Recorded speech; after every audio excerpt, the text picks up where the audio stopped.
L'île de Papagallo. La disparition orchestrée. Paris, 1986, une rue bondée. Coluche, en plein éclat de rire sur son scooter, disparaît dans un nuage de plumes vertes après un mystérieux appel sur son talkie-walkie.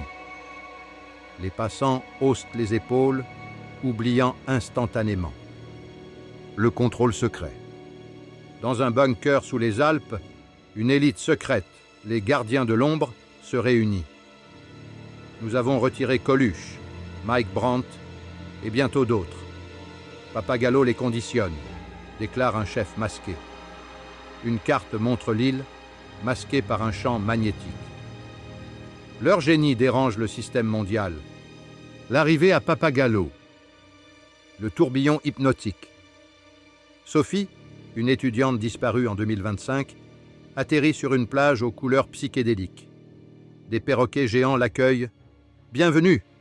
Ici, Michael Jackson danse, Hitler jardine et Ben Laden médite. » Elle rencontre une communauté hétéroclite. Elvis, vivant, en salopette, Mike Brandt, composant des chansons apaisantes, et Amelia Earhart, pilote d'un planeur local. Tous portent des colliers clignotants, signe de conditionnement. Le conditionnement révélé. Paco, un ex-agent double, explique. Les gardiens les ont enlevés avec des rayons hypnotiques.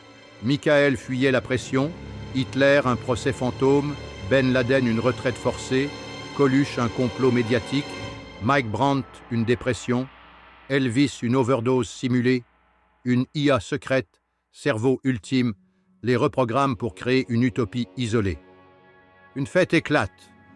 Michael moonwalkait sur un pont flottant, Hitler offre des fleurs lumineuses et Coluche improvise un stand-up hilarant. La rébellion conditionnée. L'invasion contrôlée. Des drones noirs attaquent, envoyés par les gardiens pour tester la loyauté. Les habitants ripostent avec des canons à confettis et des chants hypnotiques appris via cerveau ultime. Sophie découvre un cristal. C'est le décodeur. Il peut briser le conditionnement. Travis Walton, disparu en 1975, l'aide, révélant qu'il fut le premier cobaye. La libération chaotique. Sophie active le cristal, libérant les esprits. Michael veut reformer les Jackson 5. Hitler propose un festival de paix. Ben Laden ouvre un centre de méditation. Coluche lance une radio pirate. Mike Brandt chante. Et Elvis cuisine des bananes flambées. L'île s'élève dans un éclat de plumes, devenant un satellite invisible. Nous sommes libres, ou piégés dans un nouveau rêve, rit Coluche. Merci de nous soutenir par un abonnement, un like, et si tu as envie, laisse-moi en commentaire le mot banane en moto, si tu as regardé cette vidéo jusqu'au bout. Merci.